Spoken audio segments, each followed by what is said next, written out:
Você já parou para pensar se os 7 dias da criação de Gênesis trata a respeito de dias literais de 24 horas, ou se ele fala a respeito de dias simbólicos, como milhares de anos ou eras?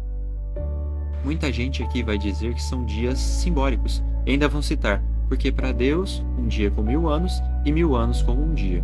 Mas acontece que o tema central da segunda carta de Pedro, capítulo 3, não é falar a respeito dos dias da criação, mas é falar a respeito da volta de Jesus, promessa que alguns julgam demorada. Alguns farão escárnio, alguns farão piada, dizendo que a promessa de Jesus não vai se cumprir. E é disso que esse capítulo se trata. Quando nós falamos a respeito de um dia como 1000 anos ou 1000 anos como um dia, nós estamos falando a respeito da paciência de Deus, que no verso 9 diz que ele é longânimo para conosco, ou seja, ele é paciente, ele quer que nós nos arrependamos antes de sua volta, para que todos possam ser salvos. Então, usar esse texto para se referir aos dias da criação é tirar ele do contexto original e torcer o texto para uma interpretação equivocada. Portanto, o que vai ajudar a gente a entender se esses dias são simbólicos ou literais é voltar no texto de Gênesis, prestar atenção nos detalhes ali descritos, bem como aparece a palavra dia no original em hebraico. Se aparecer Yom, nós estamos falando de um dia literal de 24 horas. Se as palavras forem Olam, For ou Zman, nós estaremos falando de dias simbólicos. No primeiro dia da criação, disse Deus, haja luz, e houve luz. Viu Deus que a luz era boa, e fez separação entre a luz e as trevas.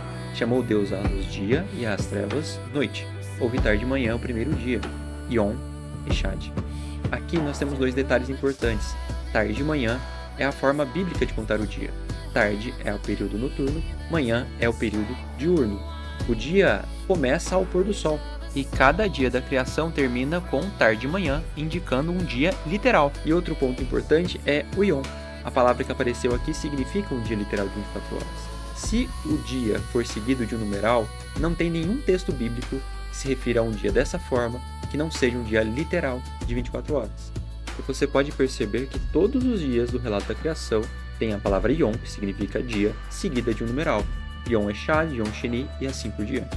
Poderíamos também falar a respeito das plantas que foram criadas no terceiro dia, e muitas delas dependem de um processo de polinização no qual os animais fazem parte, tanto aves quanto animais terrestres, que só foram criados nos dias 5 e 6. Se houvesse um grande período de tempo como eras ou milhares de anos, essas plantas teriam deixado de existir.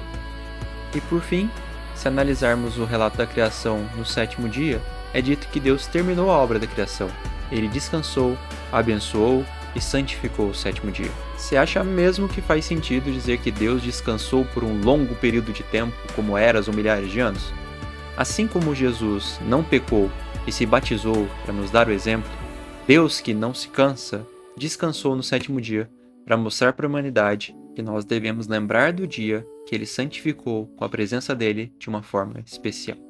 Quer aprender mais da Bíblia? Quer conhecer mais profundamente a palavra do Senhor?